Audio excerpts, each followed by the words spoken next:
What's up guys, Tim Wilson here from 58 Degree and Tim Wilson UK, and yes, it is Friday, yes it is the end of the week, and yes it is time for the TGC Tours Recommended Course Play of the Week. And this week we are looking at a course called Boardwalk Preserve, and there are so many great courses that are coming through TGC Tours at the moment, people creating some really good courses, that it is becoming increasingly more difficult to choose a course out of the multitude of courses that are available. So I sort of picked this one at random. There was a screenshot on the site that caught my eye. There's no course description on the site at all.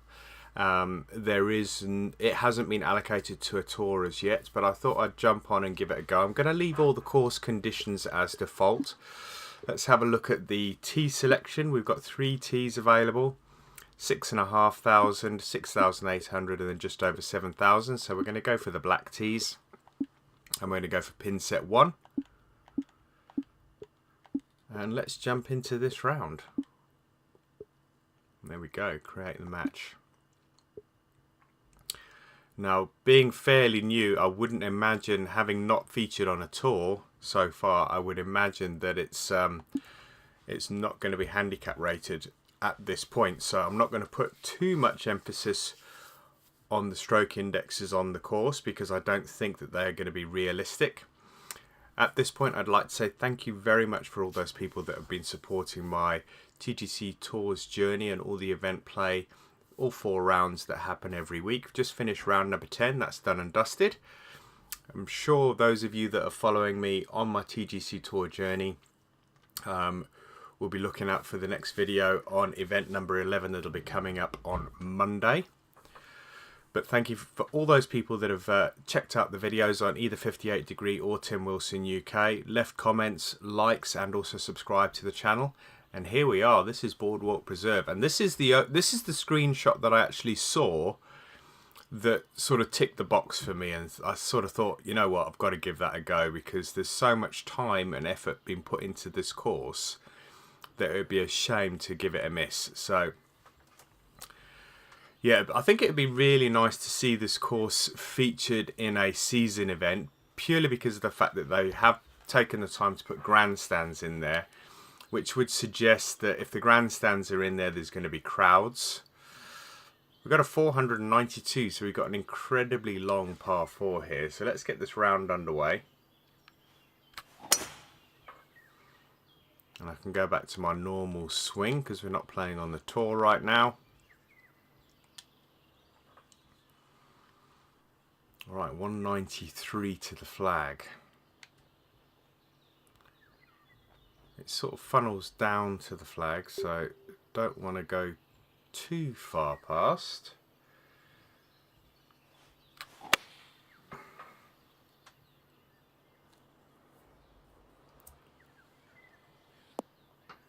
As I say, it does roll downhill and then it sort of flattens out near the pin and then goes uphill once it goes past the pin. I am pretty damn pleased with that shot.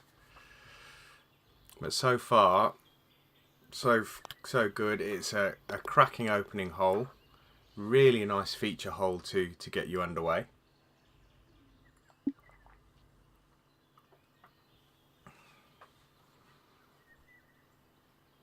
Wow, there is some, I tell you what, there is some real effort being put into this. That is stunning.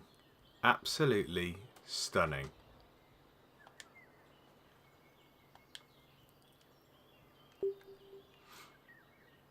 Let's go down there with the hybrid.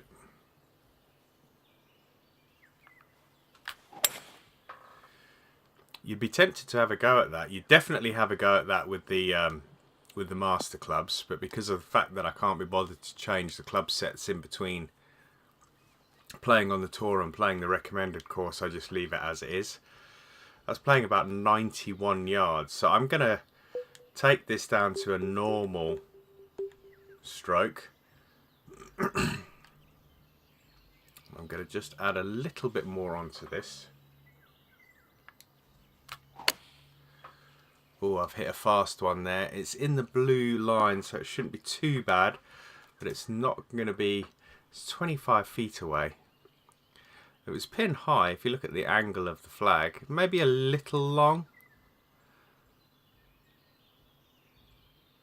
It's all lateral movement here.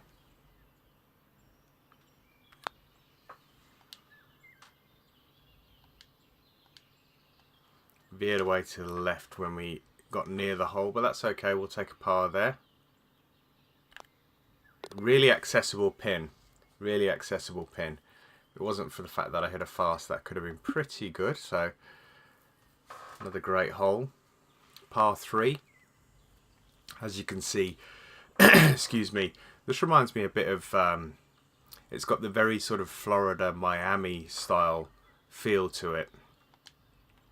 Looking at it, you know, from a distance, you know, you've really got this, all these buildings around here, this this road that's going down here, and a lot of palm trees, a lot of sand, a lot of water, which you sort of expect from that neck of the woods.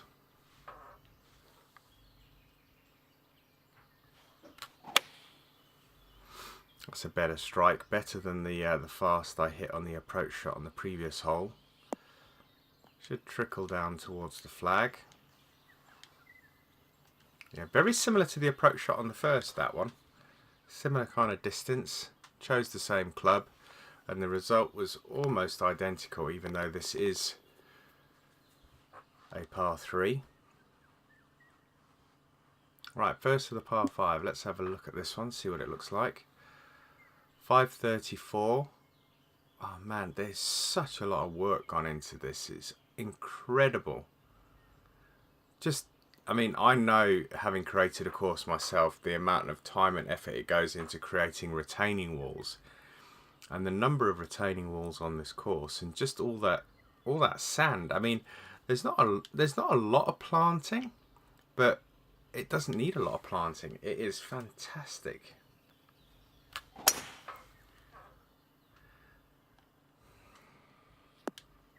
And I think if I was still running a society myself, which I'm not, but if I was still running a society myself, this would definitely feature on the society, because it is an absolute gorgeous looking golf course. I suppose the proof will be when we get towards the back end of the course, whether, you know, I know some people, they tend to start off well, but they don't carry on as they mean to go on.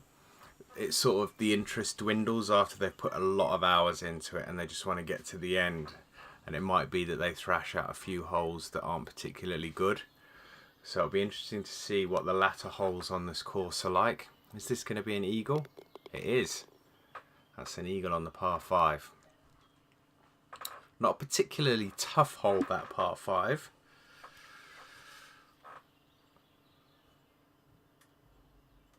Let's have a look at this one.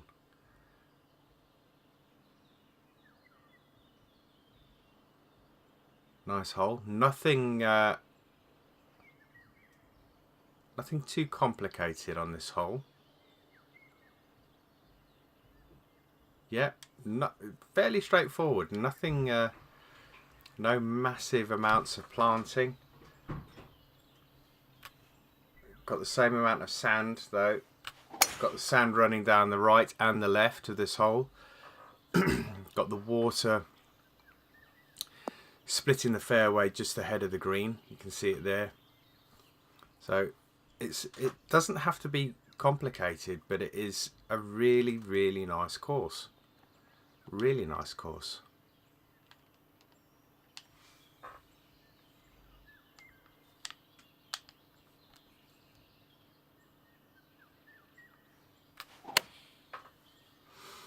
Thrown that up a lot. Should die quite quickly. Yep, I'll take that. That's the kind of area I want to be putting it into, around 5 feet. Granted, it's not a gimme, but like that, for example. It's not a gimme, but you give yourself a better chance when you put it within 5 feet. But I think I put my own commentator's curse on that one. It's not a bogey, it's a par, so I'll take that and move on. Right, hole number 6, par 3. Look at this. This is, I mean, that must be absolutely awesome when that's full of crowds. That just reminds me a little bit of 16 at Scottsdale.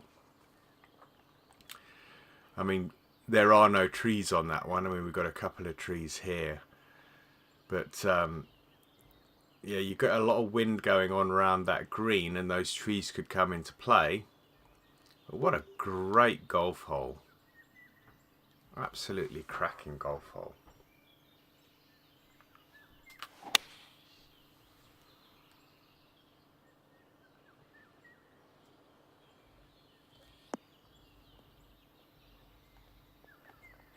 That'll do.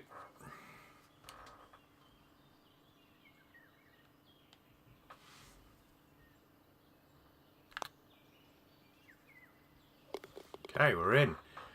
So we make up for the non-birdie on the last hole. I'll call it a non-birdie rather than a par, with a birdie on this hole. Hole number 7, long par 4. Excuse me. It may not be playing the full 520 yards, but I'm sure we'll find out when we hit the go button after we finish looking at the flyover. Dogleg to the right. We're going to have to come up short because I would imagine that water is probably going to be in driving distance. Let's have a quick butchers at this. No, probably not. Not with even with a 7-mile-an-hour wind. But it's playing 496, so we're still going to be hitting a fairly long iron into this green. That should be around 300 yards. Yeah, 309. Yeah, very, very long. It's not even an iron, it's a hybrid.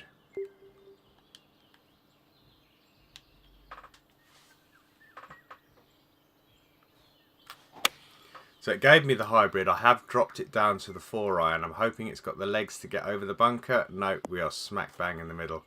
It hasn't plugged, which is good.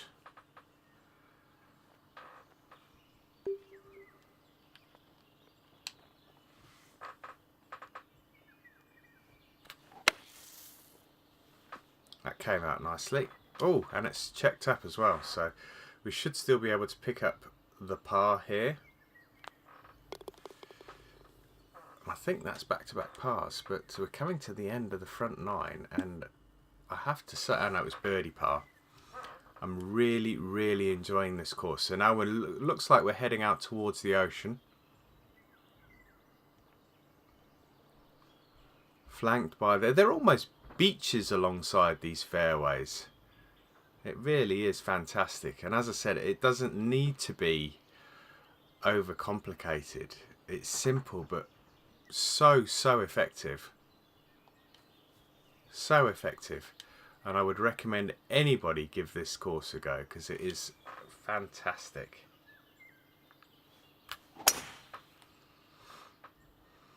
Good decisions were made playing this one or choosing this one. Alright, question is, $1 million question, can we get there?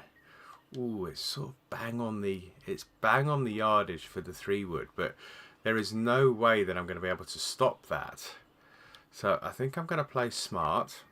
I'm going to lay up around about here.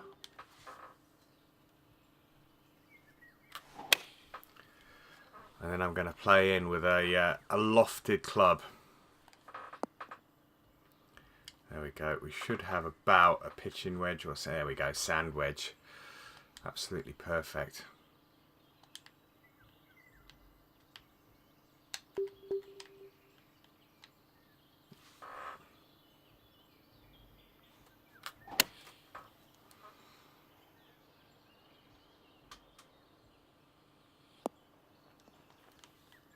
I'll take that. It is a par 5, so we should have 4 feet, but as we saw on an earlier hole, we don't take anything for granted. So that one's in, that's a birdie. I think they're pottering along quite nicely, 6 under through 8, so really good. That eagle definitely did us a favour. Final hole on the front 9, flanked by the ocean on the right hand side. Looks like that must be the boardwalk that's in the name, Boardwalk Preserve. We've got a big dogleg moving round to the left. This reminds me of the 18th at TPC Sawgrass. That sort of goes round to the left, and that's got water on the left hand side.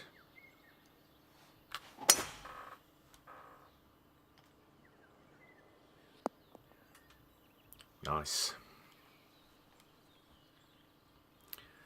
174, 7 mile an hour wind. It's probably playing about 178.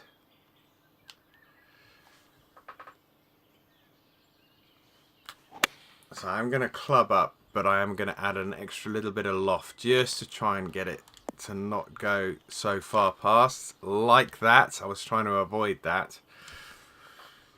It's gone a long way past. That's 26 feet to the cup. Good thing is it's uphill.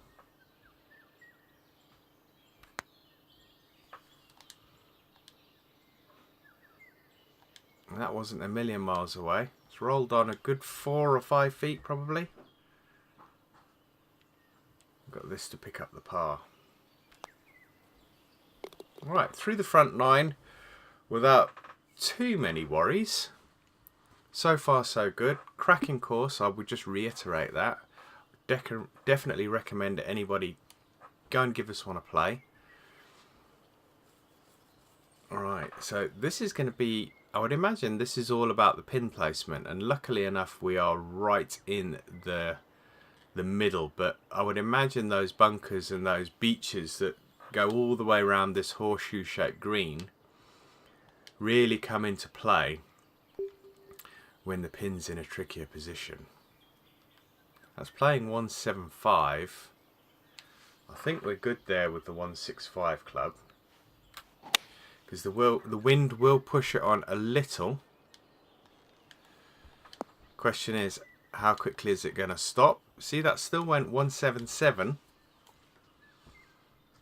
18 feet, so we got a tricky little putt here. Downhill, left to right.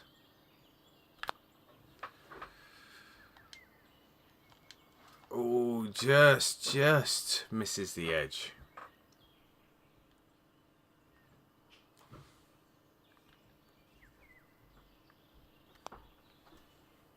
Alright, we're in for par. I'll take par. Par on a par 3 is always good. Alright, hole number 11. Par 4.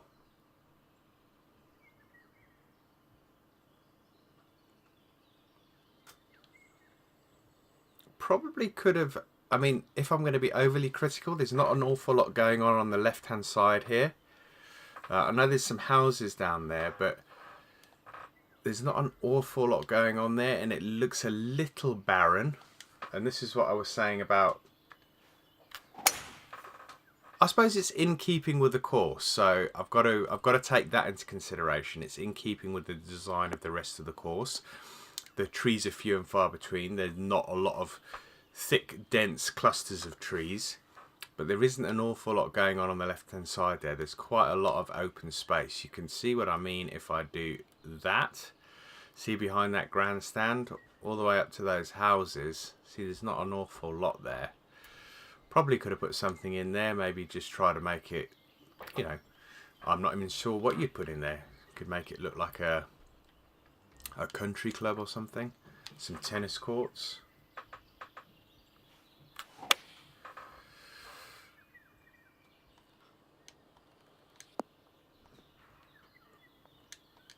Okay, that was a decent bit of judgment. So I have to say, hole number 11 has probably been my least favourite, and I was saying that before I missed the putt. It's probably my least favourite hole so far, but let's see what we've got for the remainder. Number 12, another par 4, relatively short par 4.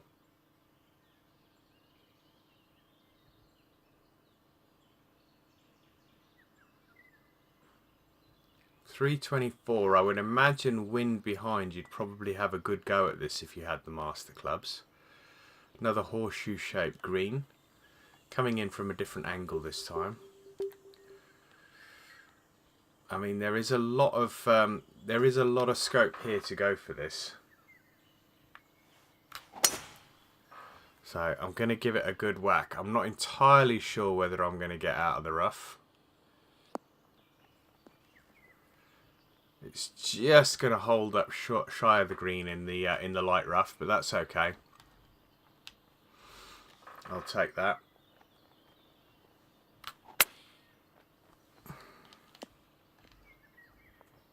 And that's rolled on a long way. We're going to have 15 feet coming back.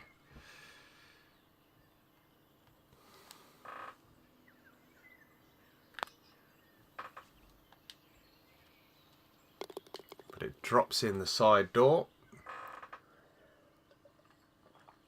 That's a nice hole. I say it's a nice hole. It's better than 11. It's a good risk-reward hole. Not too long. Yeah, it's one of those risk-reward holes. Par 5. Let's have a look at this one. It definitely has a feel of a lot more time and effort went into the front 9. That's my impression of the early stages of the back 9. But let's see if it changes as we move into the final few holes. 297 to the flag.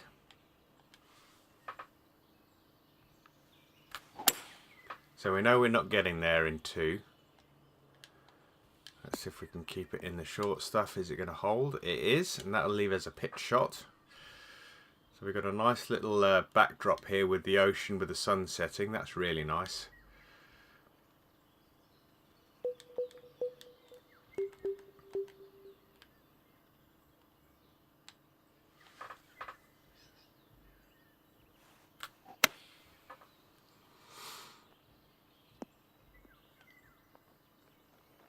Right, could have got it a little bit closer. Probably going to leave myself a tricky little putt. I have 10 feet. Managed to get it though. It only just caught that left edge. That's hole number 13. We're at 8 under par through 13 holes. Not too bad. Alright, we got a par 3. I mean, let's be honest, yeah? If you look at this, you sort of think, there's not a lot going on there. But I tell you what, that is a tough golf hole. Because you hit that slope there, you're off the edge. You left off the tee, you're on the beach. It's a tricky pin position. In fact, it would probably be even trickier if the pin was up here on this upper surface. Because if you get stuck down here and you've got to put up there, that's going to be really, really tough. So let's see how we do. Let's see if we can get this nice and close. I think this club may still be a little too much. Is it going to hold? It's just going to hold. That's what I thought it may be a bit too much. I may want to drop down, or you may want to drop down to the 174 club. If you're playing with the pro clubs, that is. And I think that would roll up nicely to the flag. Just burn the edge on that one. It's going to leave 3 feet coming back. 4 feet to be precise. Okay, moving into the final 4 holes. Really like that hole. Really like that one. So we've got a par 4, a 5, and then 2 4s to finish off. Massive, massive wide open fairway here, split with the bunker in the middle. I think if you went down the right hand side, you may have an obscured view of the green with the tree based on that pin position. So you want to go down the left hand side here. Let's have a quick look. Yeah, see, that's the problem with going down the left. If you want to open up the green going down the left, you have to be a little bit careful that you don't run out of fairway. But I think I'm going to be okay with the pro clubs because I don't think they've got enough juice to get to the end, and it sort of slopes upwards, so I think it would stop. All right, 107 19. So that's 113. We've got the wind behind, but we've got a horrendous slope in front of us. So that's going to take some yardage off there, but I'm hoping the wind is going to 113. I'm hoping the wind's going to help me out here. It's gone a mile up in the air. Yeah, that's pretty good. That's pretty good. Yardage was bang on.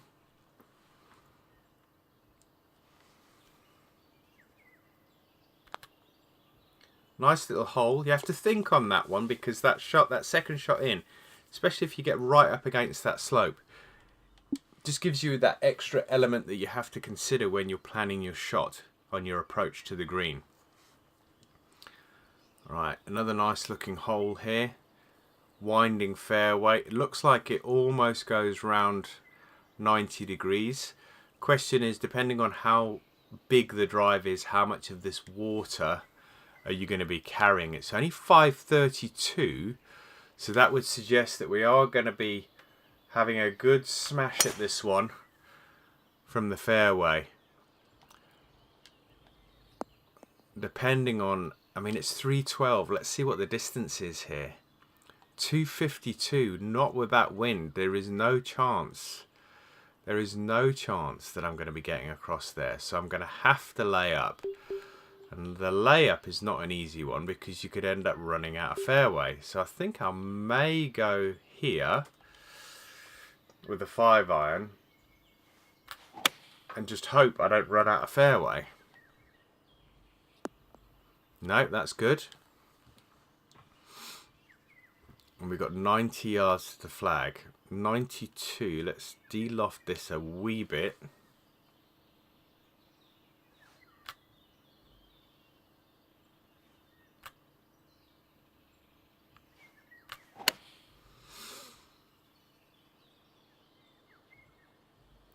Bite.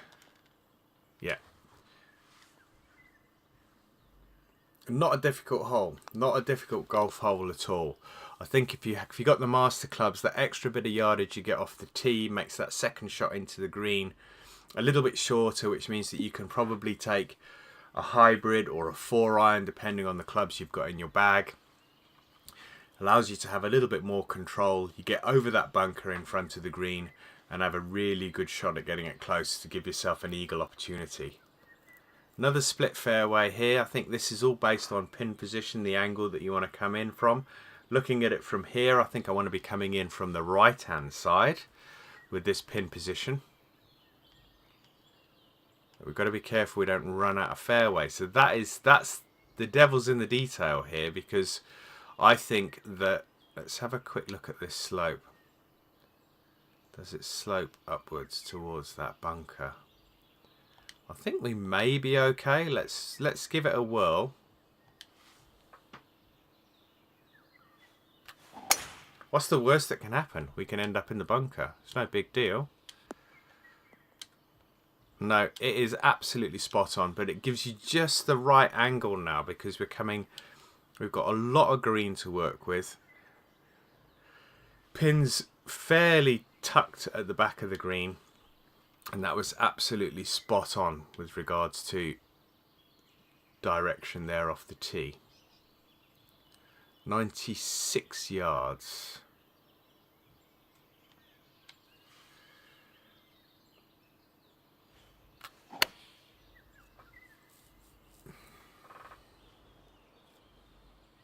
One bounce, check. There we go. It's going to be about 6 feet. 7 feet. There we go. Not a gimme by any stretch of the imagination, as you've seen earlier in the round. These are definitely missable. Almost missed it again. Only just grabbed it at the last minute. Alright, 3 birdies on the bounce. We're having a fairly similar back 9 to the front 9. 5 birdies on the back. 4 birdies and an eagle on the front. So let's see if we can finish off with the birdie on the final hole. And this is the pièce de résistance, as you might say. So here we have the boardwalk that runs all the way down the beach, flanking the 18th fairway. Once again, not a lot in the way of hazards around the driving area on the fairway, but a nice finishing hole. I would definitely say a lot more work was put into the front nine with regards to finessing the course, but all in all, a thoroughly enjoyable play. I mean, a lot of work's gone into the planting up on the top of that hill on the right hand side, but thoroughly enjoyable, and I would definitely recommend anyone to give this a play. I think I might even drop that down again. That wind. 154. Let's de-loft that a bit just to get it to go a bit further.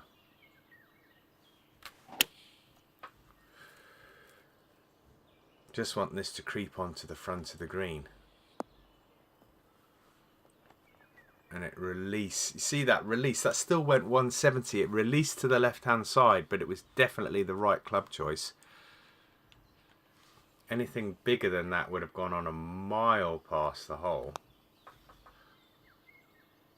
Is that going to come too much? Ooh, burns the edge. Really did burn the edge there. 2 feet. In for the par. 11 under par. Really enjoyable round. Guys, go and check this course out. Boardwalk Preserve. That's it for my course recommendation for this week. Be sure to join me on Monday for event number 11 on TGC Tours. I'm playing in the Challenge Circuit B. I'm Tim Wilson. This has been an absolute pleasure playing this for you on 58 Degree and Tim Wilson UK. Remember to hit that like button if you enjoyed it. Leave some comments in the box below and subscribe to either of the channels if you'd like to see more like this. But until next time, guys, take care. See you soon. Bye now.